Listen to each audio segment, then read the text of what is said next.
What's up, everyone out there on YouTube and on Facebook? You guys know me. I am Coach Jason Larkins, the cheer director here at American Kids Sports Center. You may or may not recognize this lovely face, but this is Coach Mary. She's usually behind the scenes doing our Instagram and Snapchat. So if you don't follow us already, be sure to follow us at American Cheer __. Both that's on Twitter and on Instagram, and follow our Snapchat, which is American Cheer _1. So we brought Mary today because she's going to interview me about all things time related when it comes to cheer. So everyone always asks, how much, when is practice? How long is this? And what time is this at? And all these different things. So we decided that we're going to make this video and talk about all things time related when it comes to all-star cheerleading, especially here at American. So, anything you want to add on, Mary? Yeah, if you have friends that have the same questions, go ahead and share this video. Boom, hit that share button. All right, you ready to go? Let's go. All right, first most important question, how long do teams practice? How long do teams practice? So I mentioned this in last week's video. In last week's video, we talked about that we have a prep program, we have an all-star mini elite program, and then elite, basically youth, junior, and senior. So if you have no idea what I'm talking about, be sure to go back to last week's video and check out, because I kind of break those things down. And I'll probably talk about it next week too. But basically, our prep teams, all of our prep teams, no matter what age, they practice twice a week for an hour and a half. So, an hour and a half on Monday with an hour and a half on Wednesday. Our mini elite practices 2 hours of practice. And then our all-star elite, youth and above, their practices are 2.5 hours each. Okay, so that's about twice a week. Twice a week, yep. And it kind of depends on their level? Depends on their level and their program. And more their program. So we have levels, like levels 1, 2, 3, 4, 5, right? So it's not necessarily their level, but more associated with their age group and the program that they're with. So we keep all prep athletes. We want prep to be not as much of a time commitment or financial commitment. So even if they're a senior prep kid, they still only practice 3 hours a week or an hour and a half of practice. But yeah, so. Okay, so what time of the day are the practices typically? Practices, we usually do practices in ascending order. So depending on their age group, typically our younger kids, our younger teams practice earlier in the day, and it goes until our older kids. So we don't have practices that start any sooner, especially once school starts in August. Practices won't start any sooner than 3:50, 4 o'clock, and then they won't get out any later than 9 o'clock. But again, if you're home with a 7-year-old right now, you're like, I want my daughter to join All-Star Cheer. We're not keeping our 7-year-olds until 9 o'clock, in the evening. Those kids usually start sooner, and it ends with our older kids ending at 9 o'clock. But again, I mentioned before, the hour and a half, the 2 hour, or the 2.5 hour, those times just stay within that 4 to 9 o'clock session. Yeah, time frame, for sure. Awesome. So what about weekend practices? Weekend practices. We don't have a ton, our normal school or our normal practice schedule does not include weekend practices. We try to have, let our weekends be free. We typically compete on weekends, and if we have an extra practice or extra practices, those will take place sometimes on weekends. But our normal cheer practice schedule is weekend free. And Fridays, does that include Fridays?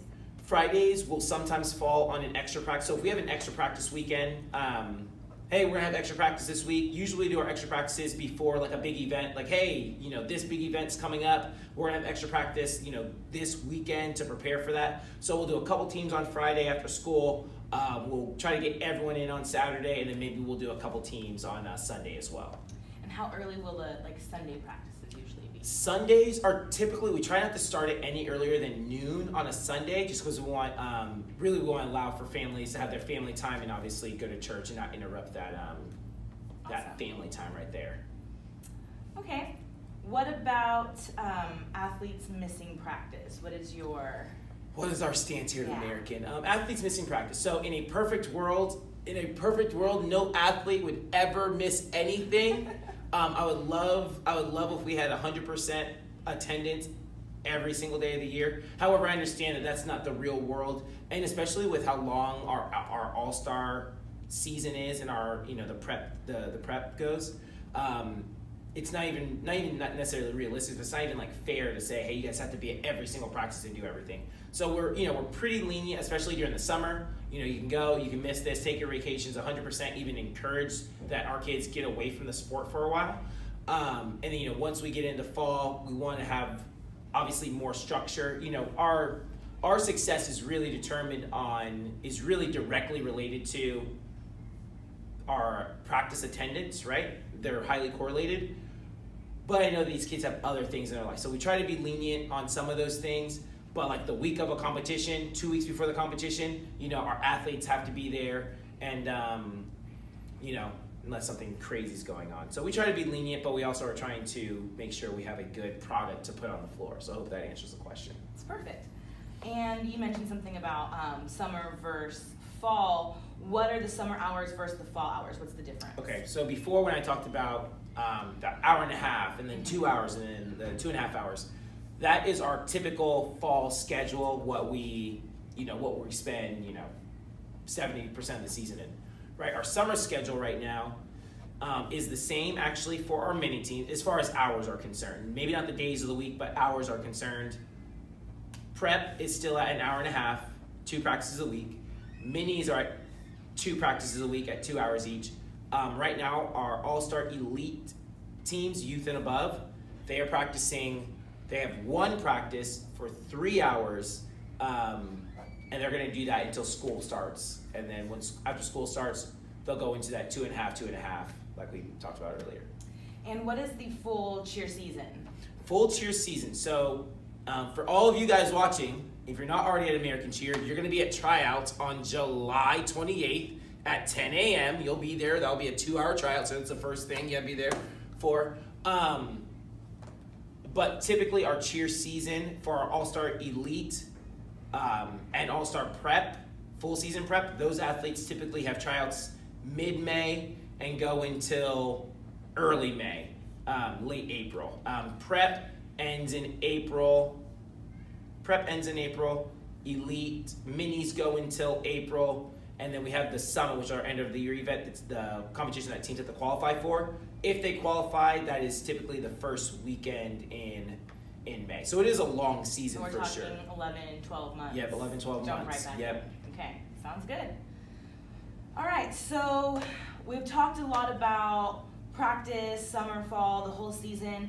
Let's dig into competition season. All right, let's talk about it. How long does competition season last? Competition season lasts. Let's see. So we start. Our first event is the American Cheer Showcase. That will be about the second weekend in November, and that kicks off our season. It's here at American 3622 Allen Road.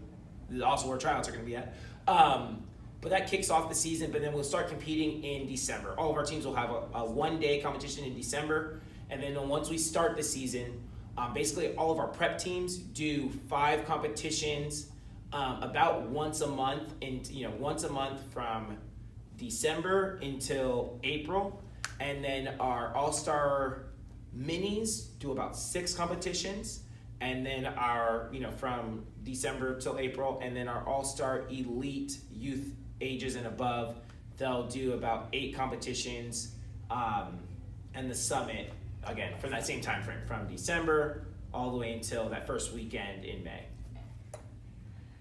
Talking about competitions, we've already kind of went over how many each level gets. You said about 5 for prep, 6 for mini, 8 for the elite. Mm-hmm. And minis might get 7. They might get a little more than They that. might get a little bit more. All right, well. Someone comment below. If you know the answer, you comment below. And we kind of went over when they are. What about how long does a typical competition day last for? How many hours? What are we looking at? All right, so that's one of those answers that depends. Right? So our prep, well, it depends on how big the competition is, right? So we'll do a one-day here in Bakersfield. That will last maybe something like 8 hours or so. An actual routine is 2 minutes and 30 seconds. But obviously the team they have to meet, make sure everyone's accounted for. We do what we call pre-warm-up. And so pre-warm-up lasts anywhere from, with the meet time and the pre-warm-up, 2 hours or so. Then they have to do their official warm-up, like in the warm-up room. They'll compete, and then they have awards. So all of that does take up time, and then we have to watch other teams and all those things, right? So that can last, 5-8 hours, depending on how big or small that competition is. On a bigger 2-day event, and prep, they only do 1-day events. So they'll either compete on a Saturday or they'll compete on a Sunday. But prep doesn't have 2-day events. They only have 1-day events. Okay. Our all-star elite teams, mini all the way through senior, those athletes have 2-day events. And a 2-day event can be, 8 to 12 hours. Those are pretty long days. I wouldn't try to say, hey, we're gonna go and squeeze in a whole adventure the same day as a competition, right? Especially on those 2-day events, because those are bigger events and we have lots of teams and they're spread out here and there. So that's a longer, all day event. If they start in the morning, hopefully they get out. If they compete in the morning, hopefully they get out, late afternoon or so. If they compete afternoon, in about the evening or so. But so we're talking anywhere from 5 to 14-hour days. yeah, anything like that, depending on how big the event is, for sure. It is. That's it. All right, so I think that my last question is going to be about the school schedule. How much does it interrupt the typical school schedule? So this year, it shouldn't interrupt the school, for prep kids, it shouldn't interrupt the school schedule at all. They're either on a Saturday, most of their competitions are on Saturday, they might have 1 or 2 on a Sunday, but even those ones on a Sunday, they're not traveling far enough where they should take like an additional day, either traveling there or traveling back. All of our prep, they'll be competing locally, either here in Bakersfield or within a couple of hours, again, maybe Palm Springs, Fresno, stuff like that. So they won't be, our prep athletes shouldn't have any school interference. Okay. Our elite athletes will travel to Vegas, and I know some parents like to, leave a day early, or stay an extra day, whatever the case may be. They don't want to travel all that in one day. So those athletes, maybe have 2 competitions, maybe 3, where it may interfere with school. It shouldn't. I don't want to say it shouldn't. If a parent doesn't want to miss school at all, right? They don't want their child to miss school at all. They won't miss school at all. They should be able to pull it off, except for the summit. The summit is the only time where they will for sure miss a day of school or 2 days, separate days of school. But they won't. Other than that, that's the only time where they don't have any other option but to miss school. If you made it to summit, we're missing those days of school, right? If you make it to the summit, you're missing school. If you make it to the summit, you're missing school. But other than that, you have the option. And I get it. You get tired. You're like, I don't feel like driving home. We're gonna stay and miss school or be late. Or we want to get up here early, so they'll leave. I know when we went to Sacramento last year, we had a couple families who waited until school got out. Once school got out, that's when they left and went out. And other kids wanted to, or the families wanted to get to Sacramento super early and spend the day, visiting the Capitol and mini vacation. Yeah, for sure, like that. But so it depends. To each his own. That works. All right. Well, I think that I've got most of my questions answered. If you guys have any questions, drop them in the comments. And I think I'll let Coach Jason take it from here. There we go. Yeah, drop them in the comments if you have any other questions. Or you can email me, jason@aksc.com. And we hope to see you all at tryouts, July 28th, 10 a.m. #All-American, all hustle. Let's go. Let's go. Dab.